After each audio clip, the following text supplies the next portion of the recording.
So, hello everyone. You are watching Erodo's Finest Solution by Vishal Zindal at my channel ससुरा physics.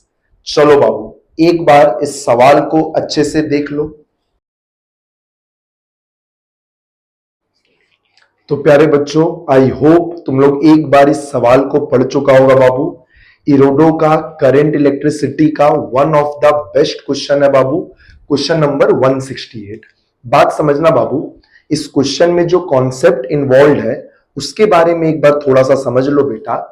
क्या होता है ना बाबू कि एक तरह का क्वेश्चन आता है करंट और कैपेसिटर चैप्टर में, जिसमें एक डाइलेक्ट्रिक बना रहता है। डाइलेक्ट्रिक का डाइलेक्ट्रिक कांस्टेंट एप्सिलॉन भी दिया हुआ रहता है और साथ ही साथ ये डाइलेक्ट्रिक कंडक्टिंग भी है, मतलब इस डाइलेक्ट्रिक से करंट भी पास हो सकता है। तो क्वेश्चन में तुमको उस डाइलेक्ट्रिक का रेजिस्टिविटी भी दिया रहता है, ठीक है। ऐसा क्वेश्चन में मेन एम क्या होता है ना बाबू, उस डाइलेक्ट्रिक के अंदर का इलेक्ट्रिक फील्ड को निकालना मेन एम होता है। बात समझना बाबू, अब अलग अलग सवाल में अलग अलग तरीका से इलेक्ट्रिक फील्ड निकाला जाता है depending on the condition of the question. पर एक जो सबसे इंपॉर्टेंट बात है ना बेटा, हर वैसा क्वेश्चन में जिसमें डाइलेक्ट्रिक होगा और डाइलेक्ट्रिक कंडक्टिंग होगा, उसमें एक फॉर्मूला लगता है बाबू, J equal to sigma E. जहां पर ये ई क्या होता है ना बेटा, उस डाइलेक्ट्रिक के अंदर का, याद रखना ये ई क्या होता है, उस डाइलेक्ट्रिक के अंदर का नेट इलेक्ट्रिक फील्ड होता है। ये फॉर्मूला बार बार लगता है, ठीक है ना। चलो अब क्वेश्चन में क्या बोला है ध्यान से समझ लो। बोला है कि कैपेसिटर का प्लेट्स के बीच में एक डाइलेक्ट्रिक लगा हुआ है बाबू। इसका डाइलेक्ट्रिक का रिलेटिव परमिटिविटी एप्सिलॉन दिया हुआ है, हालांकि क्वेश्चन में इसका कोई यूज नहीं आने वाला है। और तुमको इस डाइलेक्ट्रिक का रेजिस्टिविटी भी बताया है, और इस डाइलेक्ट्रिक का रेजिस्टिविटी क्या है, वेरिएबल है। इस बात को समझना, स्टार्टिंग पॉइंट पर x इक्वल टू 0 पर लिखा है कि रेजिस्टिविटी कुछ रो नॉट है फॉर एग्जांपल।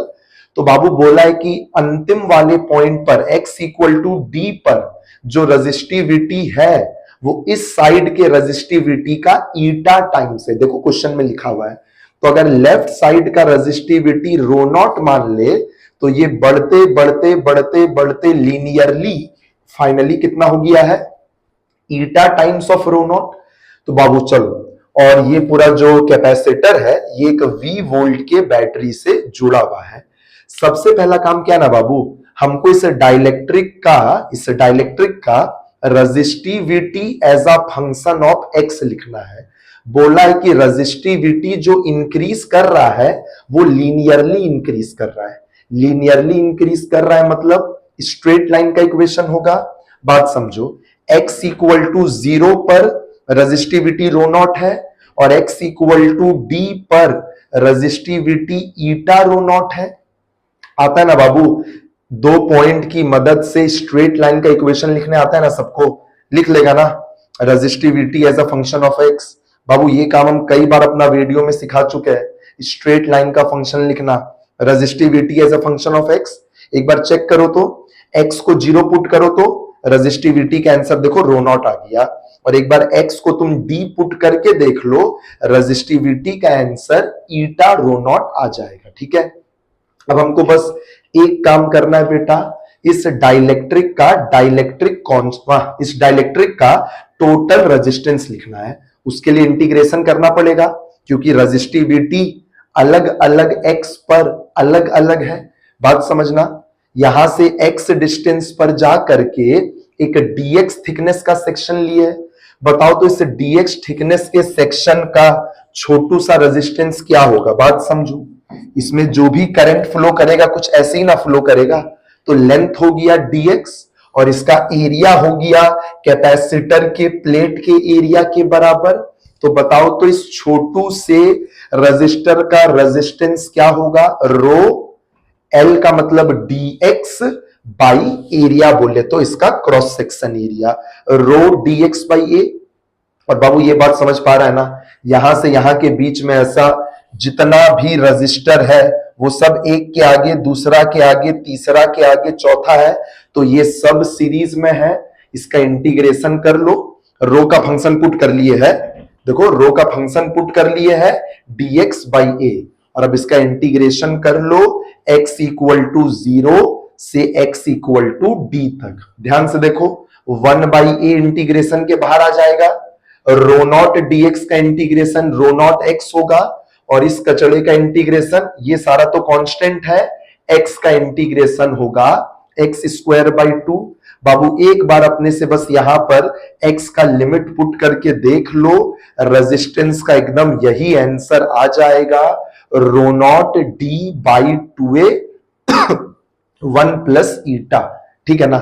तो चलो जैसे इस डाइलेक्ट्रिक का रेजिस्टेंस आया, सबसे पहले बताओ इस डाइलेक्ट्रिक में करंट कितना होगा। I equal to V by R, देख लो V बैटरी का पोटेंशियल डिफरेंस, बताना इस डाइलेक्ट्रिक के अंदर करंट कितना होगा, V बाई आर। देख लो बेटा करंट का वैल्यू आ गया, बस अब काम खत्म होने वाला है बाबू, थोड़ा सा देर और। करंट जैसे ही आया फॉर्मूला लगाओ बेटा डाइलेक्ट्रिक के अंदर के लिए, J equal to sigma E. बताओ J क्या होता है, current by area, current by area. बताओ J का वैल्यू कितना है, 2v by rho not D 1 plus eta equal to sigma E.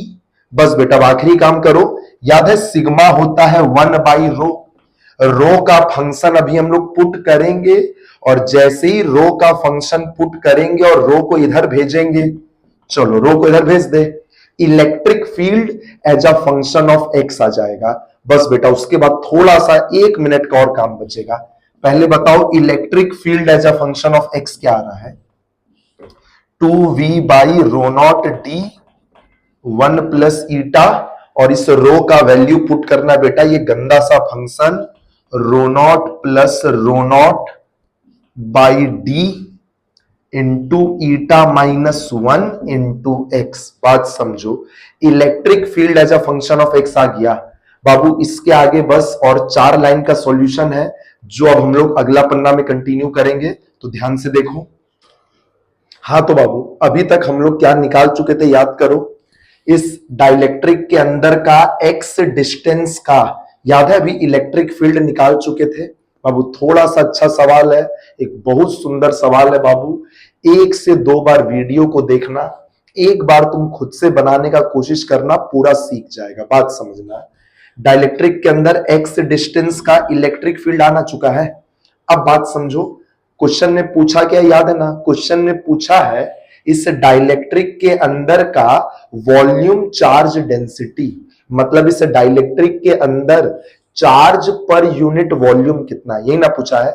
Charge per unit volume मतलब कोई भी एक छोटा सा सेक्शन लेंगे, उसके अंदर का चार्ज निकालेंगे और चार्ज बाई उस पार्ट का वॉल्यूम कर देंगे, बस आखिरी काम।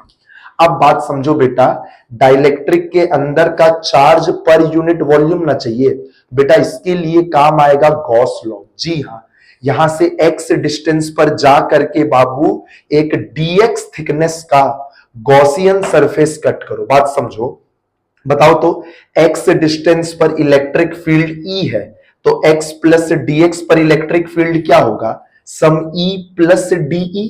और अब इस वाले पतले से क्लोज सरफेस पर बेटा गॉस लॉ लगा दो।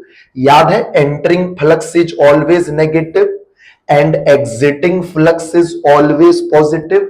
लगाओ इस पर गॉस लॉ, बताओ माइनस ई ए, ठीक है ना, minus E A plus exiting flux plus में होगा plus E plus DE into A equal to, बताओ इस पतले से सेक्शन के अंदर का क्यू इनक्लोज क्या होगा, let's suppose D Q by epsilon not.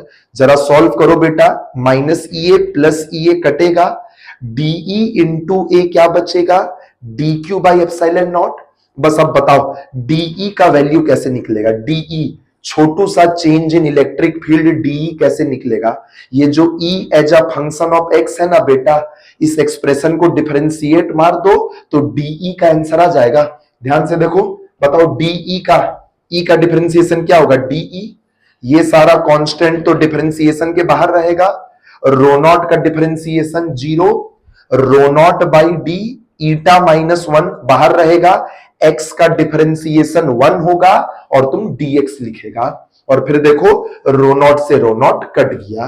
ध्यान से देख लो बेटा, डीई का वैल्यू इतना आ रहा है, ठीक है, डीई का वैल्यू आ गया, डीई पुट कर देंगे हम लोग आराम से, डीक्यू का वैल्यू आ जाएगा। पर बस एक बार आखिरी बार फोकस करो कि हम लोग को चाहिए क्या, हम लोग को यहां का रो ना चाहिए, चार्ज पर यूनिट वॉल्यूम ना चाहिए। बताओ इस पतले से सेक्शन का रो क्या होगा, रो क्या होता है, चार्ज, उस सरफेस के अंदर का, उस वॉल्यूम के अंदर का चार्ज डीक्यू बाई उस पार्ट का वॉल्यूम। बताओ इस पार्ट का वॉल्यूम क्या होगा, एरिया यहाँ का ए है, सरफेस एरिया ये वाला एरिया, अरे क्रॉस सेक्शन एरिया ए है और थिकनेस dx है, तो वॉल्यूम क्या होगा ए dx। बस बाबू, तो ये मेरा आंसर है dq बाई ए dx। जरा यहां से देखो तो dq बाई ए का वैल्यू कितना होगा, de into epsilon not, de into epsilon not, और बाई dx करना है, बाई dx कर दो।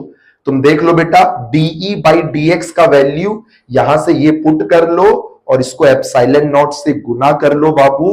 रो का आंसर उस डाइलेक्ट्रिक के अंदर का चार्ज पर यूनिट वॉल्यूम का आंसर। बहुत सुंदर क्वेश्चन है बेटा, कोई ये नॉर्मल सा ऑर्डिनरी सा क्वेश्चन नहीं है। और जेई एडवांस में बाबू इस तरह का सवाल अभी तक नहीं पूछा है, इससे एक लेवल नीचे का सवाल तक पूछा हुआ है बेटा, तो ये सवाल एकदम सीखने लायक है। चलो बाबू, tata bye bye, best of luck.